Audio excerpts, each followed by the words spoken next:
My name's Suzanne Middleton. I'm Head of Waste Services for the City of York Council. We're here today at HAREWOOD WHIN to celebrate really the fact that we're no longer going to be sending household waste and other different bits of commercial waste to landfill. Landfilling waste is not our first choice in terms of the environmental impact and the costs associated with that. We're really keen as a city to be as environmentally safe as possible. We want to recycle as much as we can, and we see this as a really positive move in terms of improving our environmental credentials really.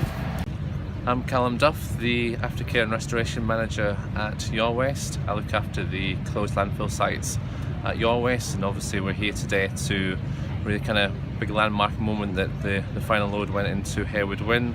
It now comes across to myself where I've got the challenge to get this landfill site into a closed state where you can have wildlife etc on it, and we can kind of class it as a nature reserve. As part of those challenges, the key ones are methane and leachate, which will be produced for hundreds of years, so it's quite a challenge for myself to get those to a level that we're satisfied with, and we can hand it across to the next generation of people. It's the pollutants in the water that's a major problem, isn't it? It is the pollutants on the landfill site itself, so our big challenge is to make sure that they're contained within the landfill site and that they don't escape into the environment, and that's really my key challenge, to make sure that they remain in the landfill.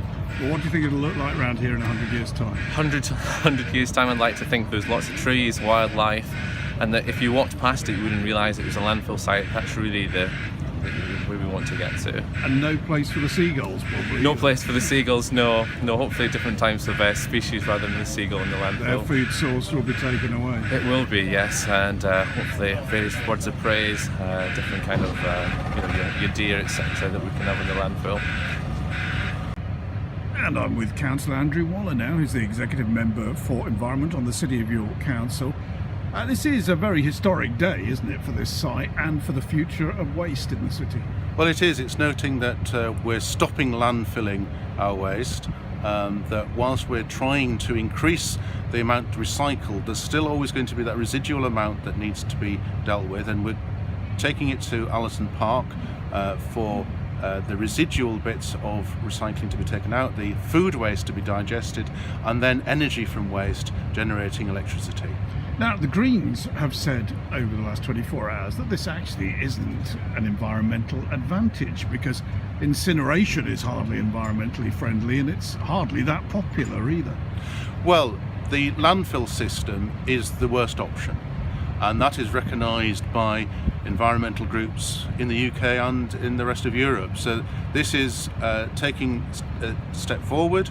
The methane that's produced by landfill is a very potent greenhouse gas, and the technology that we're using is much cleaner than in the past. It's been used by countries all around the European Union, and therefore it's something that is familiar, and it's about getting the residual value out of that material so that it's producing electricity and that we are minimising the impact on the environment.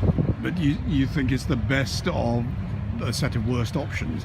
It is. It's about, clearly the priority is about reducing waste at the top of the pyramid, but with the improved recycling rates, there will still be an amount of waste that has to be processed, and this is about facing up to facts that there will always be an element like this that you have to manage, and this is a more environmentally friendly way of doing it, and we're facing up to it.